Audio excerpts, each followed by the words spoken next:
Assalamualaikum warahmatullahi wabarakatuh. Pemirsa Dalwa TV yang dirahmati oleh Allah Subhanahu wa taala. Alhamdulillah wassalatu wassalamu ala Rasulillah Sayyidina Muhammad ibn Abdillah wa ala alihi wa sahbihi wa man walah. Wala haula wala quwwata illa billah amma ba'd. Alhamdulillah nashkurullah Subhanahu wa taala ala ni'amihi al-katsir. Kita bersyukur kepada Allah Subhanahu wa taala atas nikmatnya yang sangat banyak. Pertama, nikmat yang harus kita syukuri sebagaimana yang disebutkan oleh Dr. Kiai Haji Al-Habib Segaf bin Hasan Baharun adalah nikmat ijad. Nikmat adanya kita diciptakan oleh Allah Subhanahu wa taala di dunia ini. Kedua, nikmat yang wajib kita syukuri adalah nikmat iman dan Islam. Dan yang ketiga adalah nikmat sehat. Dan kita harus selalu banyak-banyak bersyukur. Karena betapa banyak nikmat Allah Subhanahu wa taala yang telah beliau curahkan dan anugerahkan kepada hamba-hambanya. Walaupun sebenarnya pada hakikatnya kita tidak bisa mensyukuri nikmat tersebut. Alhamdulillah pada episode kali ini kita diberi nikmat Allah Subhanahu wa taala untuk mempelajari lagi ilmu agama tentang ilmu hadis. Langsung saja materi yang kita baca. Al-haditsu tsani, hadis yang kedua. An Sayyidina Abi Darda radhiyallahu anan Nabi sallallahu alaihi wasallam qala innal malaikata la tad'u ajnihataha li talibil ilmi ridham bima yasna. Kami ulangi. Innal malaikata la tad'u ajnihataha li talibil ilmi ridham bima yasna. Artinya, sesungguhnya malaikat benar-benar meletakkan sayap-sayapnya untuk menuntut ilmu karena ridho dengan apa yang ia perbuat. Ada yang bertanya, apa sih maksud dari sayap-sayap malaikat yang dihentangkan untuk para thalibul ilmi? Maaf. Ada satu kisah yang pernah disampaikan oleh guru kami, yaitu suatu ketika ada murid berpapasan dengan teman sekolahnya. Namun teman sekolahnya ini tidak belajar ilmu agama, hanya umum saja, formal. Ketika itu temannya bertanya, saya pernah dengar hadis katanya kalau misalkan penuntut ilmu ini berjalan, malaikat meletakkan sayapnya di bawah kakinya. Apa betul? Iya, betul. Akhirnya dibacakanlah hadis ini oleh si murid. Innal malaikata la tad'u ajnihataha li talibil ilmi ridham bima yasna. Akhirnya orang tersebut yang bertanya temannya itu meledeknya. Nanti kotor itu sayapnya malaikat. Itu harat aja itu, mana ada kayak gitu. Dia mengingkari hadis ini.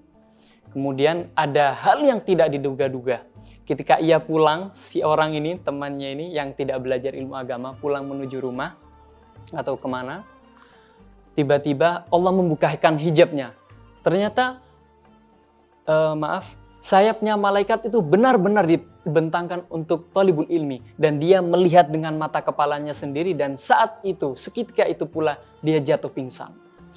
Ketika ia sadar, dia beristighfar dan bertaubat kepada Allah Subhanahu wa taala dan meyakini atas kebenaran hadis tersebut. Itu hikmah yang pertama mungkin kita bisa ambil bersama, bahwasanya kita sebagai thalibul ilmi, baik antum semua yang berada di rumah yang menyaksikan acara ini, baik kita pula yang masih belajar.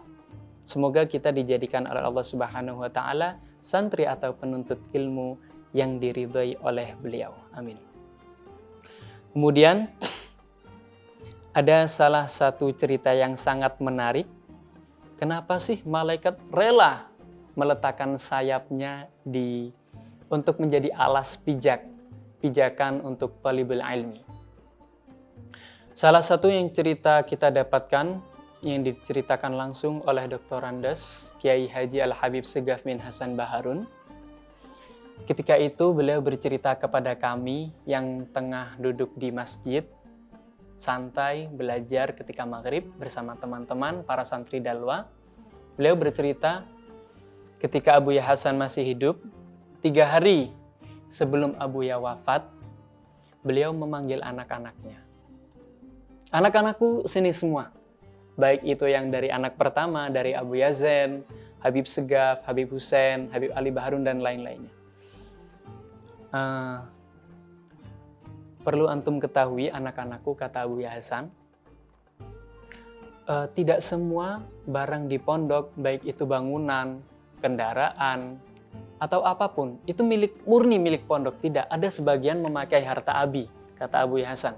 Ada sebagian itu yang memang dari harta abi, dan itu memang berhak untuk abi. Tapi antum saksikan semuanya, ishhadu, semua barang milik abi wakafkan untuk Allah dan Rasulnya. Abi wakafkan untuk Allah dan Rasulnya. Seketika itu Habib Segaf tercengang, kaget. Loh, saya ini masih kecil. Nanti saya dapat gimana kehidupan masa depan saya? Saya tidak memiliki harta, tidak memiliki pekerjaan.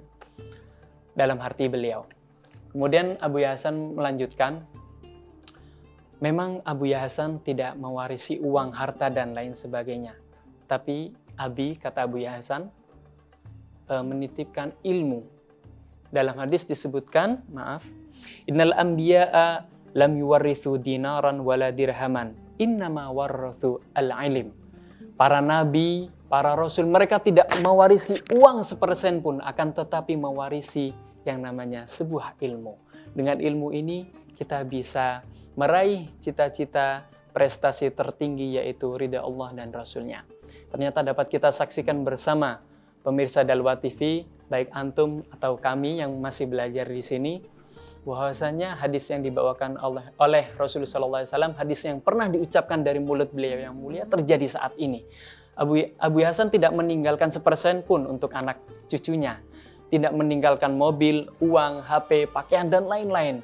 Bisa antum saksikan jikalau antum berziarah atau berkunjung ke Pondok Dalwa, ada sekotak pakaian di samping makbar Abu Hasan, pakaian, kitab, cincin, dan lain-lainnya. Ada pertanyaan, apakah anak cucunya tidak tabarukan?